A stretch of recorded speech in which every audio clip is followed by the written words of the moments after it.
There was an audible gasp during the closing arguments of the defense attorney, 𝗁𝗏𝗃, in the trial for the murderers of Ahmaud Arbery. Now, the video that we're about to show you was literally what this woman said, what the defense attorney said in her closing arguments, in her attempt to defend the 3 men who were involved in the fatal shooting of Ahmaud Arbery. Without further ado, let's watch.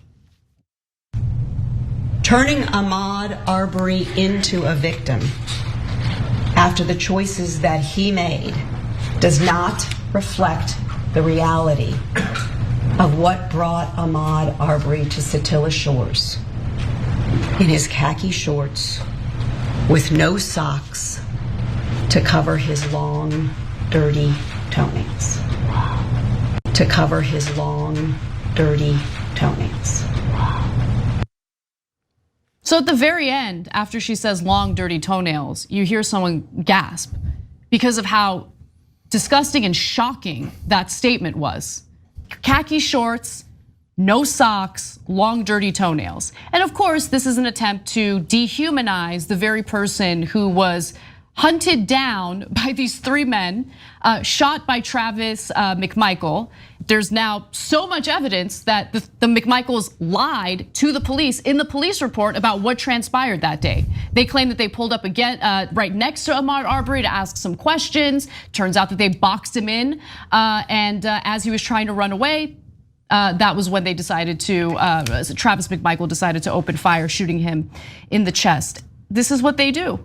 The 2 lawyers we've shown you here so far in this case are definitely racist. Break down her statement. Number 1, she said, turning Ahmaud Arbery into a victim. What do you mean turning him into a victim? He's dead. They shot him and they killed him. What do you mean turning him into a victim? And they lied about a string of burglaries in the area. Police records show that there had only been 1 burglary in the vehicle belonging to the McMichaels, which they left unlocked. Okay, so that's the string of burglaries they were referring to. They chased down a black man jogging in that neighborhood because they wanted to chase down the black man jogging in the neighborhood. No evidence of him committing a crime at all whatsoever. It's the kind of racism that we've seen in this country for hundreds of years. You know, they took them 74 days to arrest the McMichaels. 74 days.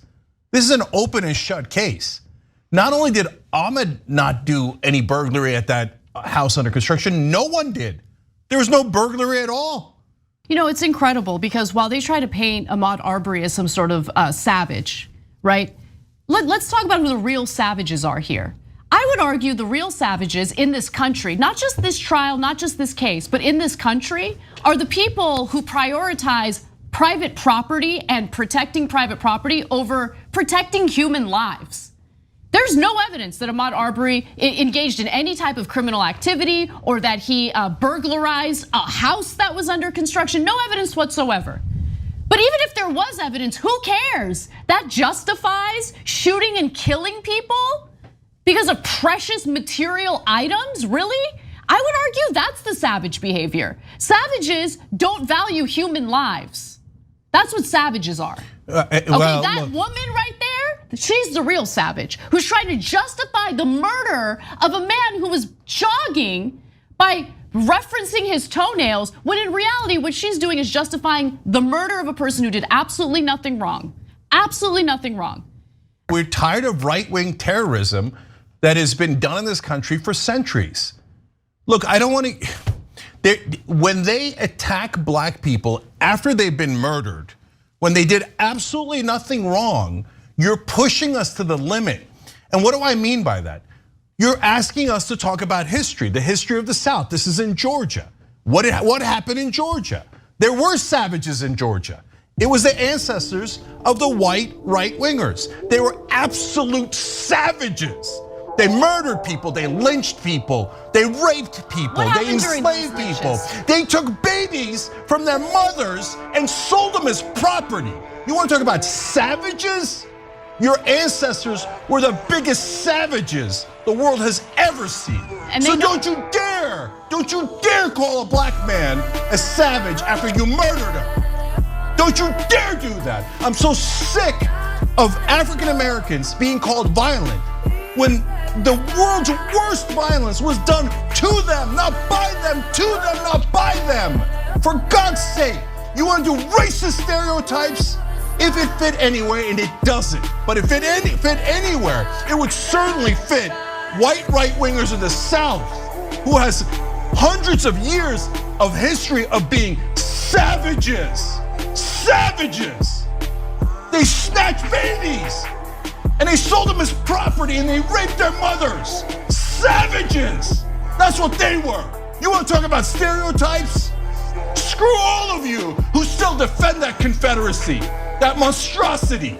Anyone who defends that is a barbaric savage. That's why they don't want to teach American history in public schools. That's why there's been a strong orchestrated effort to prevent the teaching of anything that you just mentioned right now. Because, hey, God forbid that, children learn about the real savages in this country's history, right? Let's go ahead and dehumanize people over their toenails, but let's also erase the part of our history that, yes, is dark, that's awful, but is the truth. You know what white right-wingers did in the South? And they did this for hundreds of years. In a lynching, they not only hung the person, they burned the person, and then they cut off their genitalia. And in the midst of doing all this, I swear to God, you could look it up in the history books, they had a picnic around the body. And then they would take home pieces of the charred body for memorabilia. They would have the kids, their kids, go pick pieces of the body off. And then after they did all of that, they had the temerity to call black people violent. No, no more, no more. You don't ever get to call a black person violent. You don't ever get to do that. So if you're a white right-winger in the South, don't cry about, oh no, my beloved ancestors. Your ancestors were not beloved. They weren't. They were monsters. So I said it because it's true. How you react to that is up to you. You can say, hey, that was terrible. They shouldn't have done that. Let's get better. Or you can say, I kind of love that history. That proves you are just as racist. You just don't get to do it anymore the way that you want. And that's why when you see cases like this and you see a black man murdered, you think, nah, boy, go get him. Go get the way to go, defense. So that's the right wing in this country. And I'm sick of babying them. Oh my God, did we hurt your feelings? I don't care about hurting your feelings. You guys have done racist stereotypes against every minority my entire life. My entire life, all I've ever dealt with is your stupid racist stereotypes, and we're all sick of it. Prepare slaughter for his children, for the iniquity of their fathers, that they do not rise, nor possess the land, nor fill the face of the world with cities. Because thou hast had a perpetual hatred, and hast shed the blood of the children of Israel by the force of the sword, in the time of their calamity, in the time that their iniquity had an end, therefore, as I live, saith the Lord God, I will prepare thee unto blood, and blood shall pursue thee. If thou hast not hated blood, even blood shall pursue thee.